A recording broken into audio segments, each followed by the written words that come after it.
Det er den 22. december. Det er nat. Jeg ligger og sover. Bedstefar sover også. Og forresten så snorker han. Ja, han snorker så meget, man kan høre det helt herinde i mit kammer. Jeg snorker ikke. Jeg sover bare sådan ganske almindeligt uden snork. Jeg drømmer også.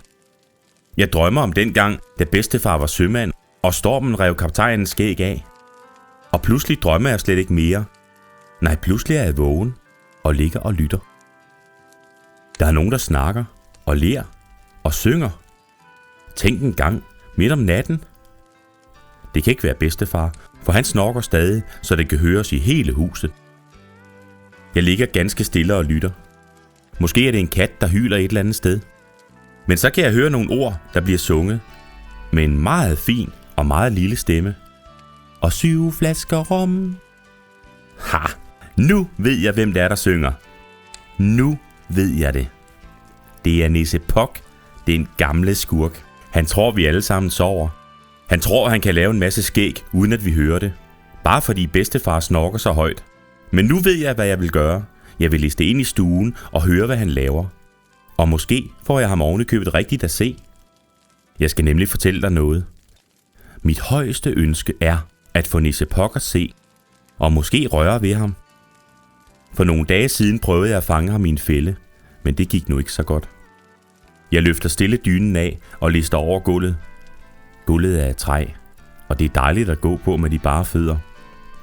En gang imellem knager det en lille bitte smule, og så standser jeg og lytter for at høre, om han synger derinde endnu.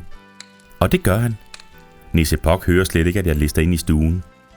Midt inde i stuen står der et bord, og midt på bordet, der har mig og bedstefar stillet en vaskebalje. Den er fuld af vand, og midt på vandet sejler det skib, bedstefar har snittet til mig. Og hvem sidder ved roret og vræler lige op i luften? Ja, det gør som en selveste Nisse Pok. Jeg står ganske stille. Månen lyser ind af vinduet, og det grantræ, som vi hentede forleden dag, det dufter dejligt af harpiks og gran.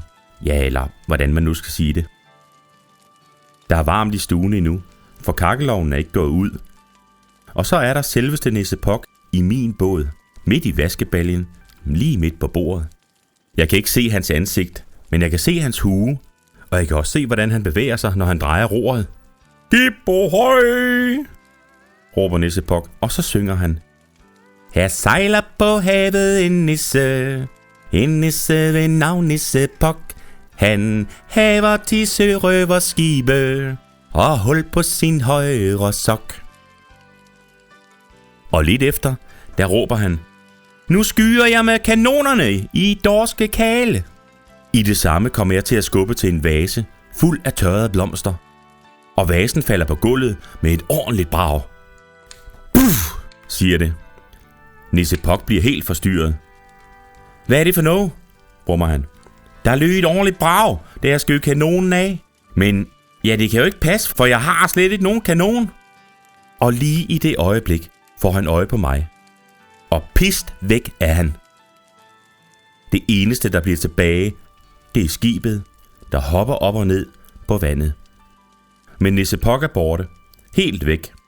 Og lidt efter holder skibet op med at hoppe på vandet, og til sidst ligger det ganske stille i den halvmørke stue. Og så går jeg i seng og har en rar fornemmelse inde i min mave. Fordi nu har jeg set Nisse Pok. Sådan rigtigt.